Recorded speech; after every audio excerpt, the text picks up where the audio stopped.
Philip? Good morning. Yeah, you My did phone. Read my photos. Thank you for getting up early. Oh, Hey, you can that's so have seven, sweet. I see you have the severed head of a leviathan in your lap. That's a good morning, have-you-do. That's very disturbing. No, it's okay. I think I need therapy now. Very intense. I like your wardrobe over there, your angel wings. Yeah, thank you for wearing that. I'm excited to be here. I don't know if you know this, but your home is very beautiful. Are you aware of that fact? I live in the United States, where it's just 7 lanes of highway, and we have fast food restaurant after fast food restaurant. We have this amazing store called Walmart. Our culture is very sophisticated compared to yours, and our architecture. Hello, thank you for waving. Our architecture leaves something to be desired when held up against the canals of Amsterdam. I've been quite impressed by everything. You know, another thing that we have in our country that you don't have, and I'm not trying to brag, I'm not trying to make you feel bad, but we have Donald Trump. You're not fans of Donald Trump? That's weird.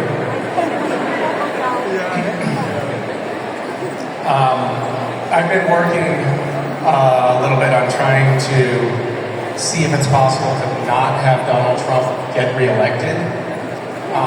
That's all.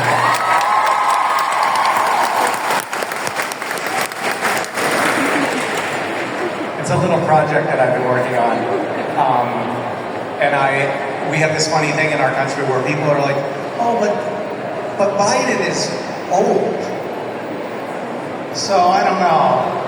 And I'm like, the other guy has been convicted of 30-something felonies, and he's a clinical malignant narcissist, and he's old.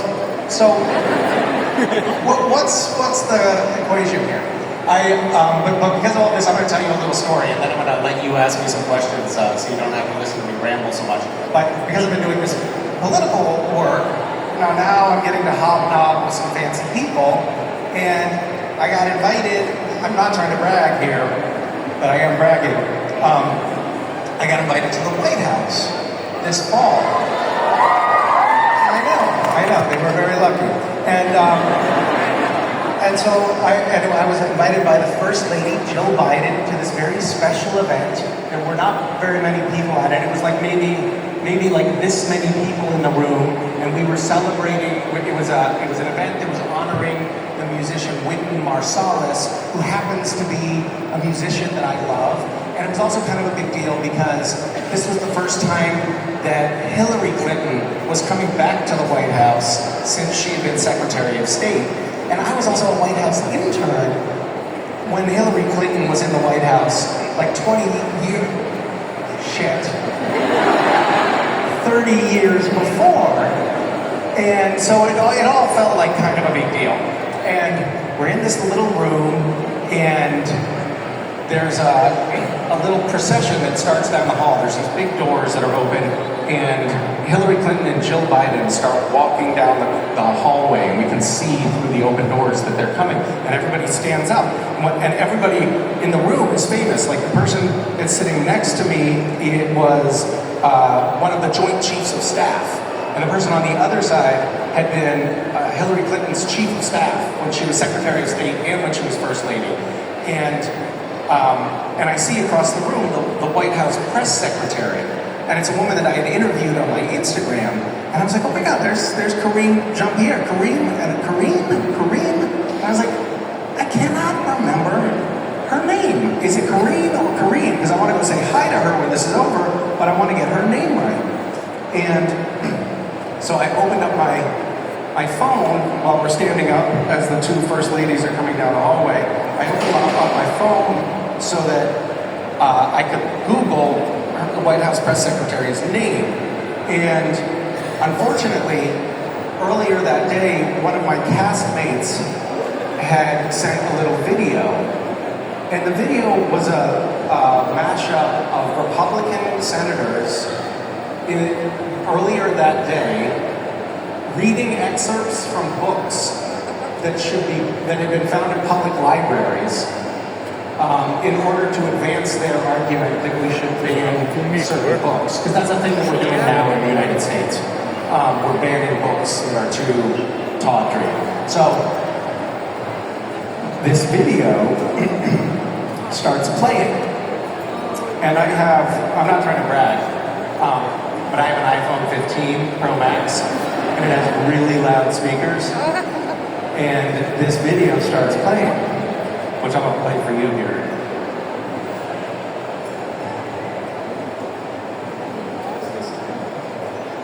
I got a new strap-on harness. Fisting, butt plugs, anilingus, spinal swell decision. I put some lube on and got him on his knee. And I start panicking. And I press the side button on the phone, and the screen goes black, like this, but into him from behind. It was the first time I'd ever touched a penis that wasn't mine. I touched his dick, and he touched mine. and now the first ladies are in the room. And I was struggling to imagine someone inside me. And I can't get it to stop. Your cock in my mouth. Blowjobs. And everyone is looking at me, Blowjob of your life. Then I wanted and I drop my phone, and it's still playing. And it played for a full minute. And literally, the two first ladies are in the room now, and they're looking at me, and everyone else is looking at me because it was so loud and it was so profane, and I was completely covered in sweat, head to toe. And I pick up my phone, and I point to it, and I turn to the chief of staff, Hillary Clinton, and I just said, Republicans. My only defense.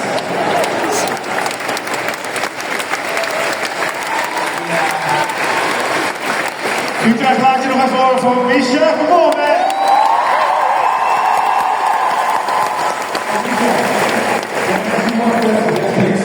I'm a big fan of your Two-Face Harley Dent character. Yeah. And is it true that you got your kid's blessing to do that show? That is true. I got my kid's blessing to do that show. The last series that I did was this Batman universe series where I played Two-Face, Harvey Dent, and it was very cool to do. But it was going to film across the country, and it would mean it would be a little bit hard for me to get. I wasn't going to be able to see my kids quite as much as I would normally want to, and I was really wrestling with. I would have definitely, for sure, been like, yes, I'd love to do that show if it was filming in Los Angeles, but it was filming on the other coast, and so I said, you know, kids, there's a show. It's like a Batman universe show, Harvey Dent character, and I've been offered the role, but it shoots all the way across the country, and they said, yeah, go. And I don't think they even knew who Harvey Dent was. I think they were mostly excited about the idea that I would be far away. But they have a way of making me feel really good about myself. I have a friend here, my dear friend, who, Matt Cottom. Matt and I were friends when we were in high school, and we're just reconnecting after many decades. But I was just telling my friend Matt about my other friend, Jason, who is he's the comedy columnist for the New York Times. And he was doing this piece on, like, there's this weird new phenomenon of stand-up comics who are actually good looking. And that's like a weird thing. And he was doing this thing, and then he was like, well, Misha, he called me to interview me for the piece. And he was like, what's it like to be funny and handsome? And I was like, oh my God, that's amazing. And I'm gonna brag to everybody about this. And then I told my kids, I was like, they just interviewed me for the New York Times about being funny and handsome. And my daughter said, oh really? You used to be handsome? So making me feel good about myself. When I make a joke, they always think my jokes are stupid, and they call them dad slappers. They're like, in the U.S. we have this expression. It's a real knee slapper. It means it's like a funny joke, but they say, "Oh, that's a real dad slapper," and then they just slap me. That's a dad slapper. Wow. Yeah. So I don't feel safe at home. Wow, well, I love the story though. Listen, we got some time left, so if everybody wants to line up to ask Misha your questions, please go ahead. Dat wordt leuk. Ja. Ik kan beter bij die fotoboek vragen.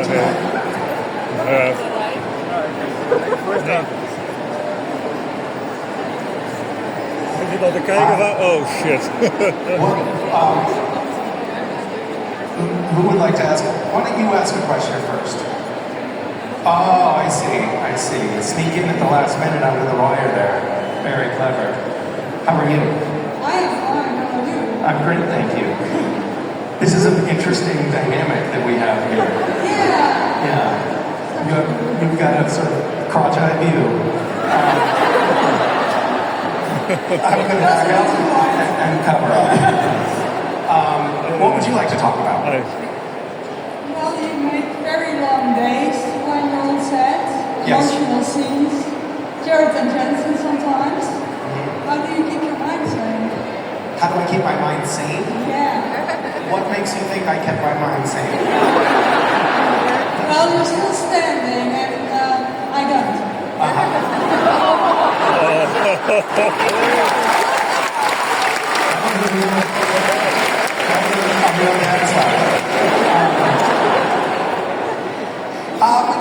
It's funny because I think working on set, one of the things that happened on the set of Supernatural, which you just referenced, we did have very long days, and we had not just long days, but we had long years.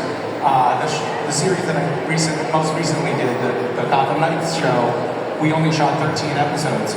But on Supernatural, for most of the years, we shot 23 episodes a season. And that's a long year of filming.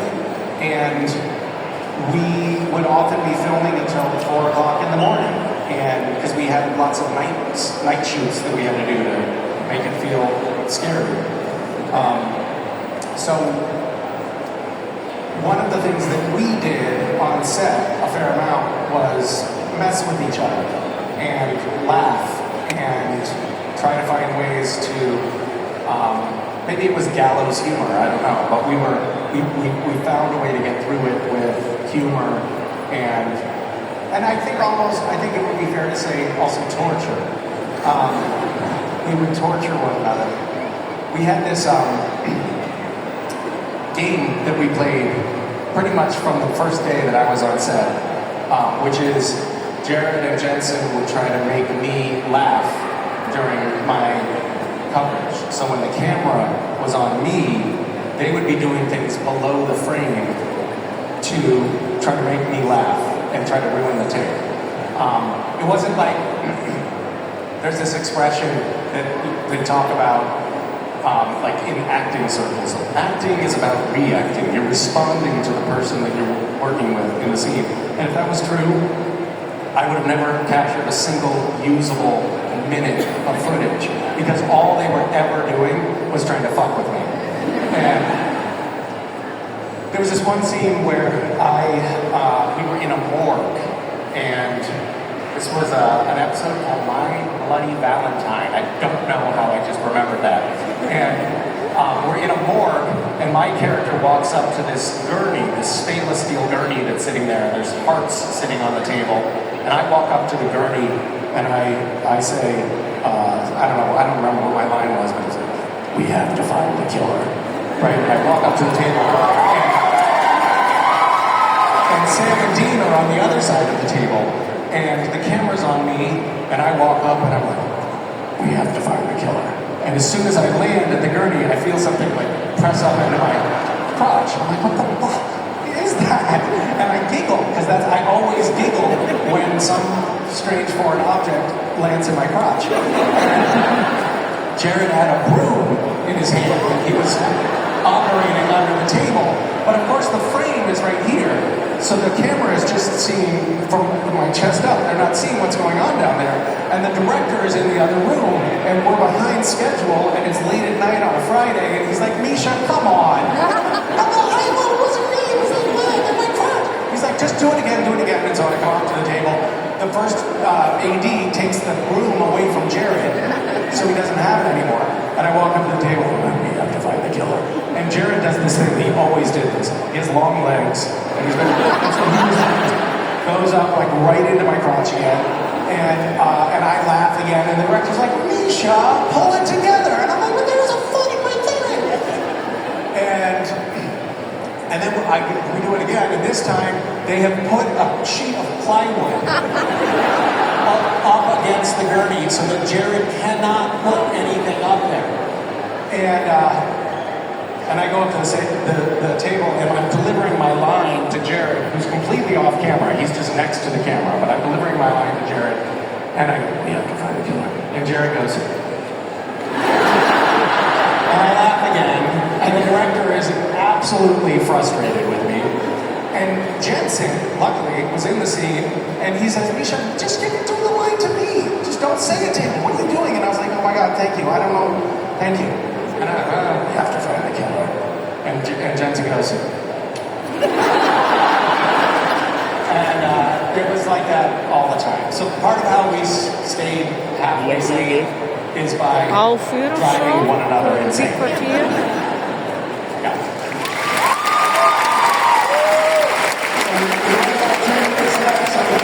Who wants to ask us a question? Half uur. We want to have as many people try and ask a question to Misha. Hi. Hi.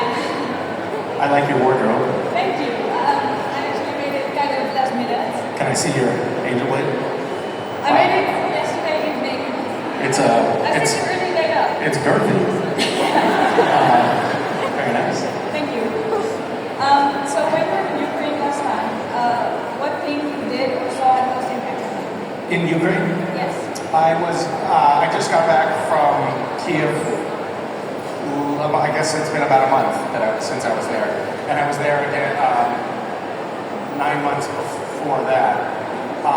And one of the things that really impressed me the first time I was in Ukraine was the resilience, ingenuity, and determination of the Ukrainian people. Are you Ukrainian?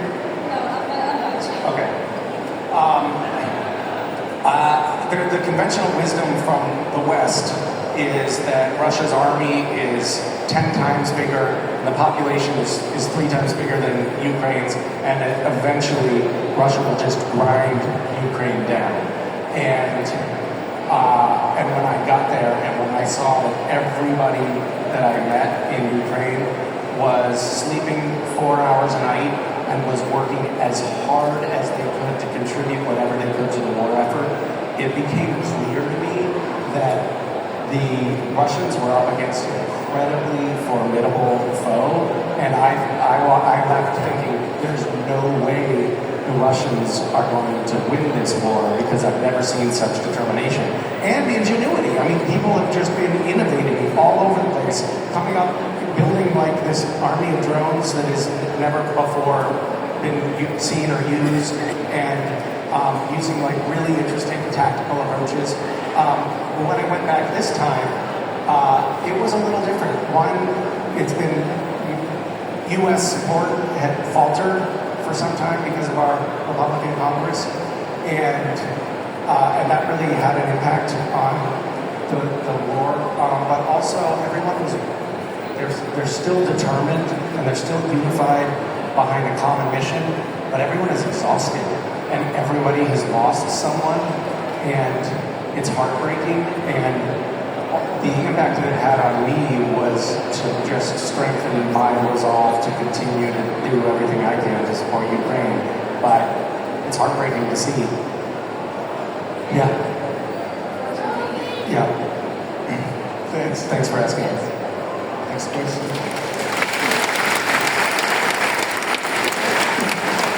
Hi. A few years ago, Oscar played Gavin Tran, Supernatural was here, and I asked him the same question. If a unicorn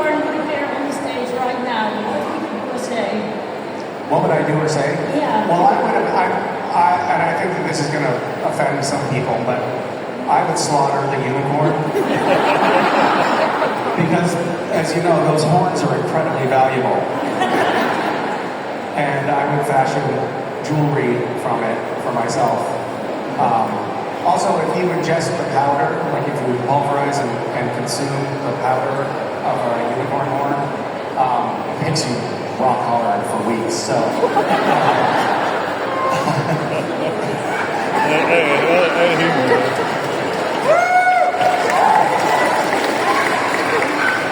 Osric Chow, we call him Master Chow. Do you know this? I know the story. Yeah. So I'm going to tell the story anyway, even though you already know it. So we were in the green room at a convention, and Jared had had a few drinks, and sometimes Jared likes to, he's like a puppy, and he likes to wrestle, and he came into the green room, and Jared is like, he's 6'4", and he's, you know, very muscular, and terrifying. And he came into the green room, and he's like, who wants to wrestle? And I was like, no, not me. I don't want to wrestle. Avoid eye contact. And Osric, who's like this tall and weighs about 130 pounds to Jared's 220, he's like, I'll wrestle you. And everybody's like, Osric, no. And Osric's like, I got this. And Jared's like, okay, let's go. And Osric just climbed up on him like a spider monkey, got on his back, choked him out, and Jared went down within 30 seconds. And he fell onto a coffee table that was made of marble, and we thought he dislocated his shoulder. And then Cliff and Tama is huge. He's also like 6'4" and really muscular. Tom was like, you've dislocated your shoulder. Let me pop it back into place. So he went like, and it turns out the shoulder was not dislocated, it was broken. So, yeah. Anyway, we still call Osric though Master Chow because of that. Yeah.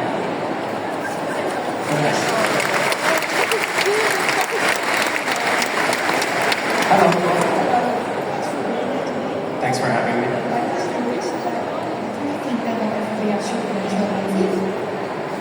I do think that there will be a supernatural movie. Because the robots are going to take over, and AI will make a supernatural reboot. I'm in the middle of something. So, yeah, I had a conversation with Eric Crickey not too long ago about a supernatural movie, and he's like, yeah, I don't know, maybe. And I was like, I pitched him an idea, which I thought was a really good idea for a movie, and he's like, oh yeah, I don't think I want to do that, but if we do a supernatural movie, I think it'd be cool if it was like so gruesome and violent that it made people feel sick. I was like, okay, that sounds sweet.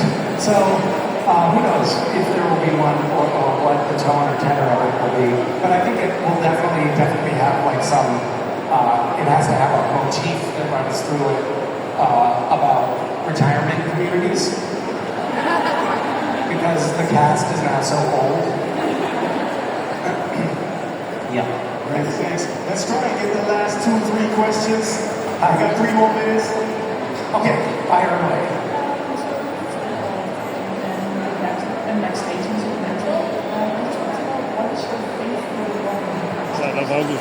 My favorite moment backstage? I'm sure I don't have an answer to that, but the first thing that comes to mind, in the very last scene of Supernatural, where my character makes his declaration of love, but also more or less dies, it was, sorry, spoiler. Now you don't need to watch it. It was a very emotional scene, and it was a very emotional goodbye, and the stunt coordinator, Rob Hader, saw that I was off in the corner of the stage, back in the dark, where the props are all stacked up, where there were no lights, and I just pulled up a chair and I just sort of tried to stay in my mindset for that scene.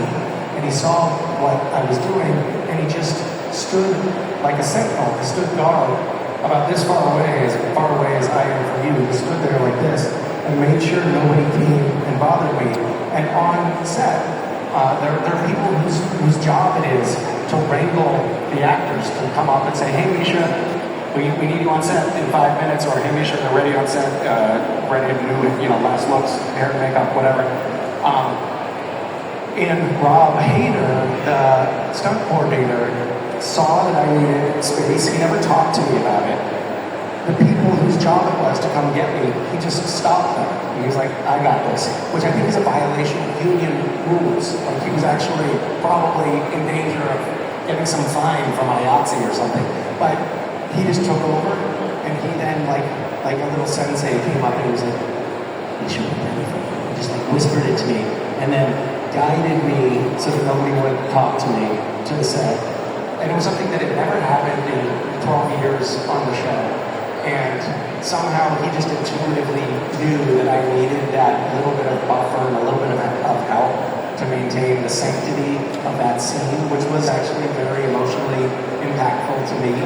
And that was just a beautiful moment back behind the scenes, I guess, and also a lovely goodbye to the show for me, to have it in that cocoon of attentiveness. Yeah. Thank you. Misha, yes. We got 20 seconds. 20 seconds. Okay. Hi. Hi. What would you think about the wardrobe from Castiel if you had any chance? Give me that head. This is what I've been having to shoot. This has been in the front row, staring at me the whole time. So I've seen it's like this fucking thing has been looking at me the whole time. You're a very disturbed individual. What was your question? What would you change or add about your wardrobe from Castiel? From Castiel. So when I got on Supernatural, I thought I was doing 3 episodes, and so I went into the fitting, and they gave me this suit. It was supposed to look like Constantine in the script. It said a rumpled suit, like a tax account, with a trench coat over it, a la Constantine. It said in the script. I'm sorry. I know. So, people dress up as Castiel, and it's kind of cool, right? So, I was in my hometown, out to pizza. It was Halloween, and I was out with my kids, and I saw a kid dressed up as Castiel across the pizza place, and he was sitting at this little booth with his family, and I went up from behind him, and then leaned over in front of him, and I was like, hey, little boy. What are you dressed as? And the dad stood up, and the kid was like, Constantine? It was mortifying. I almost got punched. So I went into the fitting, and they put me in this suit, and then I put the trench coat on, and then I was like, well, it doesn't really fit anything. I didn't say anything because I was just like a new guy in the show. And it didn't really fit at all. But I was like, whatever, it's just a couple of episodes, it doesn't matter. And then 2 years later, I go back into the wardrobe department and I'm like, hey guys, I don't want to be a pain, but this really doesn't fit. And I took off the trench coat and showed them that I was in a shirt that was maybe 4 sizes too big. Like, I had to fold the back every day when I got in, fold it up like this, and tuck it into my pants. Otherwise, because it just didn't fit at all. They were like, why the fuck didn't you tell us? You've been wearing 5 sizes too big this whole time. So I would have had it fit, for starters. I would have thought about it a little bit. They didn't tell me that it was going to be 12 years. I would have changed many things about it. Thank you. Thank you.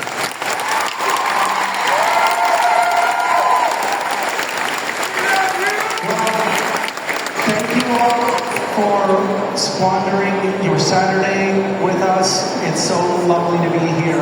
I might see some of you taking photos or doing autographs, or maybe committing